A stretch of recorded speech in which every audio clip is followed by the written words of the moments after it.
So I taught for 10 years and then became administrator and now work on the outside of schools. We have a club at one of our middle schools. So I have one young man in middle school, 7th grade, brilliant young man, brilliant, like hard worker. 6th grade, his math skills were through the roof. They had to put him in like a 8th grade math class.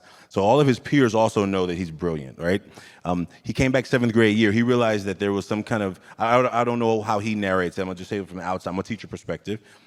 He's fallen apart. That's what I could just say.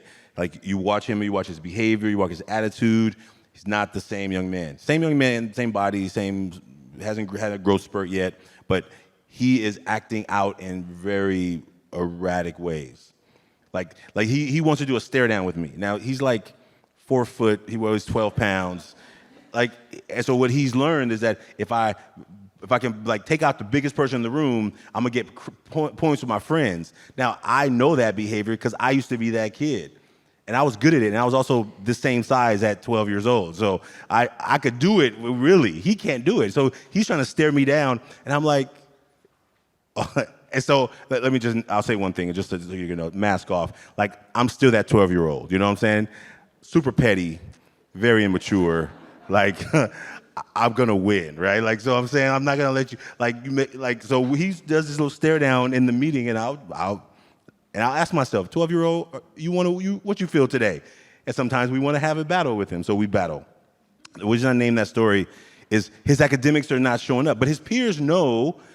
Wait, how did you go from being the top of the class last year to being this kid this year? Well, he's still the same person, but he's tried to figure, what am I gonna do socially to get me more points? Because this smart thing wasn't getting me any credit.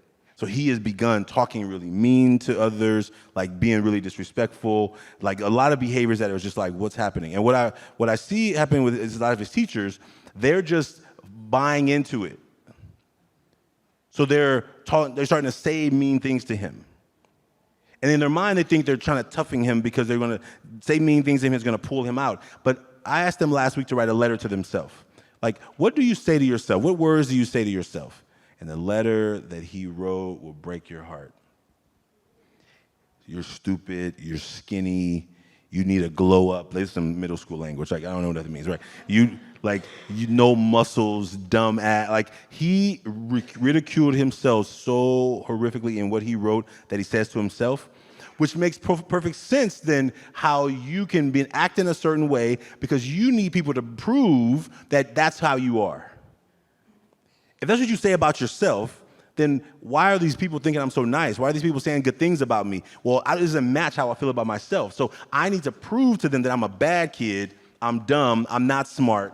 And that's what I see happening over and over again. You see a kid who doesn't care about his education, could care less about school, is disrespectful and rude, and I see a young man who has been feeling that thing about himself. And our job is to help them help find enough confidence or trust with them that they can help us see a little bit more how they see themselves, so we can help say, and there's more. You may think you're skinny, and there's more. You may think that you're not smart, and there's more. Like, don't get stuck in these negative messages about yourself. And that's what we're trying to do in our work, is really find where you are, understand that, accept that, and then say, how can we help you see more of you? How can I help you see what I see in you? And help you buy a little bit of that while you help transform how you see yourself. Because I can tell you, Ashanti is Ashanti's meanest friend. The way I talk to myself, I would never have anybody in my life who talks to me the way I talk to me.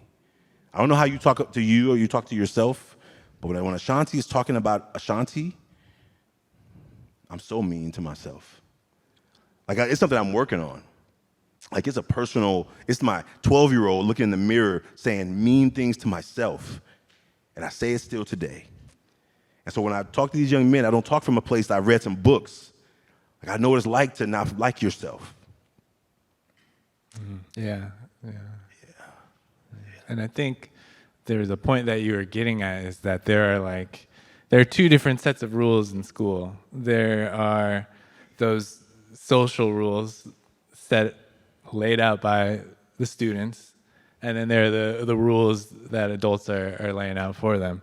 And there's this huge gap between the two. It's like, and they are so sophisticated, like that student you're describing is so sophisticated with the social rules, the rules to climb the social ladder. And that's just more engaging for them. And it's also informed, like I was saying, by all the content they're consuming and how sophisticated they're getting at expressing themselves in that social situation. And I think just the rules of the adults are just so antiquated compared to this second world inside of a school.